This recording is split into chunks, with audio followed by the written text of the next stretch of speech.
We had tastes of a banking crisis last year. And don't forget, the subprime mortgage crisis in '08 didn't start with Lehman. It started in the spring of 2007 with some subprime lenders. So it was like over a year later that it all kicked off. So maybe that's what's going to happen. Maybe a banking crisis. Who knows? Thursday, July 25th, 2024, Monaco 64, home of alternative economics and contrarian views. We're going to look at the bond market today and the US Treasury yield curve because it's probably one of the most important economic indicators in a fiat currency world that's dominated by central banks. And believe me, I don't like the system. I'd rather we have a free market system, but it is what it is. And before I look into and explain to you what the yield curve is telling us, just wanted to give you a little bit of color on my background and why I feel I'm qualified to tell you about it. Well, I started my career back in the late 80s in Switzerland. I worked for a small private bank or fund manager, and the bulk of our investments were bonds. Yes, we did everything else, but government bonds was a big part of the firm's portfolio. And after that, when I moved to London, I worked as a futures and options broker in the government bond market for 20 years. So I traded not just US Treasury futures, but German government bond futures, Italian government bond futures, all kinds of government bonds, gilts, everything, interest rates. And it might sound a little bit arcane and to the layman out there. Yeah, bond markets are not really talked about. People talk about the stock market, but not the bond market that much. But the government bond market is the most important indicator and signal for the economy. And why is that? Well, it's because it's where the price of credit or money, if you want to call it, is set. And the underlying base of the monetary system of any country, and in this case the United States, are US Treasuries. It's what backs the currency. So what's going on in the bond market right now? Well, the curve is starting to disinvert very quickly. And before I tell you what that means, we need to understand what a yield curve is. And it's very simple. It's not rocket science. You don't have to have worked for 20 years in the bond market to understand what I'm going to tell you. It's all to do with time and risk. So if you lend John $100 and he says, I'm going to pay you back next week, well, that's a one week T-bill, right? Treasury bill. There's not that much risk. You charge him 4%. Hopefully it's not a friend. It's just a business deal, and especially not family. That's one rule, I think. You don't lend money to friends and family. You just give it to them.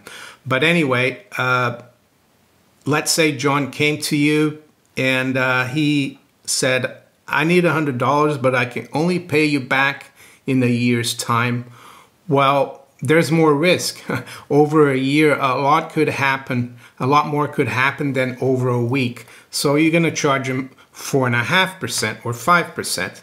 And that's why the yield curve is normally upward sloping. And what happens when the yield curve inverts is that the policymakers, and in this case, the central bank, the Federal Reserve, and also you have to blame Congress and fiscal policy for it. They've injected too much funny money or funny currency into the system.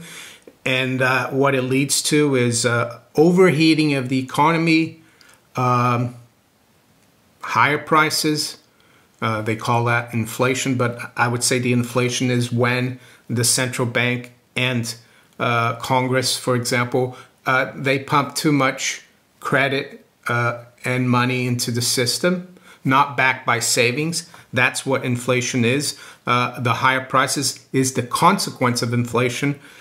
And we've had that in spades since the collapse of '08. Yes, they try to normalize rates by raising them from 0 at the end of 2015 to around 2.5% in the beginning of 2019. But unfortunately, they had a big problem in September of 2019 when Wall Street was in big trouble and they had to cut it back to 0 and keep it there. And they kept it there at 0 up until the middle, let's see, almost the middle of 2022. It was only in April of 2022 that they started raising rates. And apart from cutting rates to 0, they also did something called QE, which is basically the Federal Reserve buying assets. And this time as well, they got BlackRock to buy private assets like ETFs. And it just overheated everything. Prices went up and they're still going up. So eventually, Jay Powell and his cohorts at the FOMC realized they had cut and left rates too accommodative for the economy for too long. And they started raising rates very quickly. Rates went from 0 to where they're now, around 5% by August August of last year. Very quickly, in just over a year. So here's where we get to the inversion of the yield curve. As the Federal Reserve raised short-term rates, because the Fed can control short-term rates a lot more easily than the longer-term rates. They raised it from 0 to 5. What that did is that that inverted the yield curve. It meant that the short-term rates became higher than the 10-year and the 30-year or even the 7-year Treasury yield. And why do they do that? Well, because they want to rein in credit, because the credit system, the banking system, they usually function on yield curve basis, normal yield curve basis, where they can borrow short term for less and lend long term for more, and that gets things going. But if banks have to pay a lot more for their short-term borrowing, they're not going to lend less longer term, and that slows down the economy. And this is what the Fed has been trying to do. They're trying to slow down the economy, and the yield curve hasn't been inverted for this long, for I think 60 years. It could be even more. But now there comes a point where the market realizes that the economy is on the back foot, and then the curve starts disinverting. And historically, when it gets to 0, let's say when the 2-year yield, for example, is the same as the 10-year after having been higher for over a year, it's pointing to a recession. And why a recession? Well, because the market expects the Fed to come in and start cutting the short-term rates. And that's what we're seeing. And even the mainstream is noticing that. We've got here someone from Bloomberg posting yesterday on X, the gap between 2-year and 10-year yields is now the least inverted in 2 years, as bond traders bet that the Fed will cut rates sooner and by a greater amount. So there you go. We've also got Tavi Costa, who I've had on the channel a few times, well, many times actually. He says the gold standard of recession indicators is issuing a clear warning. While the yield curve is starting to uninvert significantly, it still has a long way to go. Maybe so. I think it's getting very close, Tavi. So it's not just someone from Bloomberg or Tavi that are seeing this. It's also a former New York Fed president, Bill Dudley. He did an interview with Bloomberg and he said, I've long been in the higher for longer camp. Higher for longer is keeping the Fed funds rate higher for longer. The facts have changed, so I've changed my mind. The Fed should cut, preferably at next week's policy making meeting. So I smell a bit of panic here. I also saw the markets, the stock markets got hammered yesterday. Yes, gold and silver were doing very well most of the day. But after the regular hour closing of COMEX, when the market gets thinner, the bullion banks came in, of course, and smashed gold. They've smashed gold and silver again overnight. Am I concerned? No. I think you'll regret not having any gold or any silver when the next crisis comes along, and I think we're near one.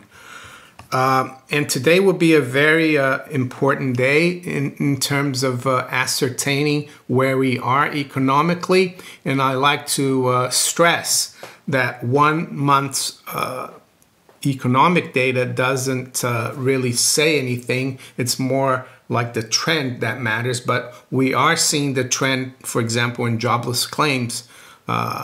That's starting to rise. So we've got that number today at 1:30 New York time or Eastern time. We've got durable goods, and more importantly, and I spoke about this maybe yesterday or the day before, we got the revision for GDP. We've got the advanced GDP number for the second quarter. And of course, we're in the third quarter, so it's backward looking, but I wouldn't be surprised if this number is lower than expected, that you could see actually the curve disinvert. And when I talk about the curve, we look at the 2s versus 10s. And right now, the 2-year yield is at 436 and the 10 years at 424. So that's only 12 basis points. So I think if we get weak numbers today, in terms of the GDP and also in terms of the core PCE that the Fed looks at, and the core PCE is expected to drop actually from 3.7 to 2.7, we could see the curve disinvert, and by that I mean the 2-year yield will be lower than the 10-year yield. And why would that happen? Well, because the market would discount quite a lot of rate cuts over the next year or two from the Federal Reserve.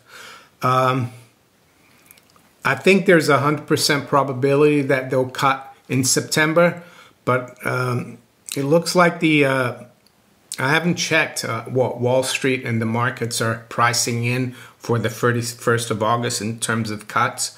But it will be interesting to see what happens today after the data come out.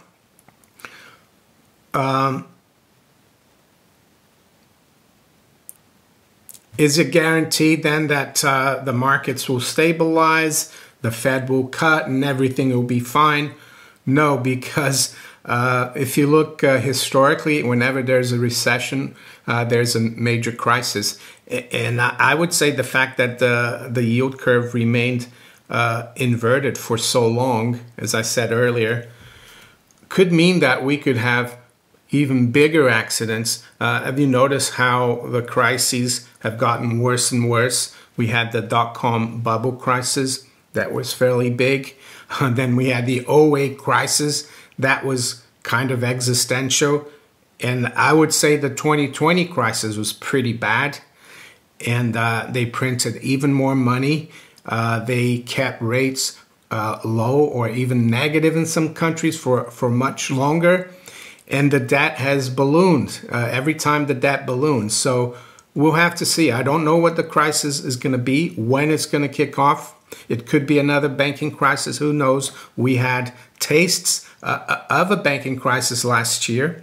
And don't forget, the subprime mortgage crisis in '08 didn't start with Lehman. It started in the spring of 2007 with some subprime lenders. So it was like over a year later that it all kicked off. So maybe that's what's going to happen. Maybe a banking crisis. Who knows? Or anything else out of left field. So there you go. We're going to keep a close eye on these economic statistics today. And with that, I'm going to wish you all a very good day. Take care. Bye.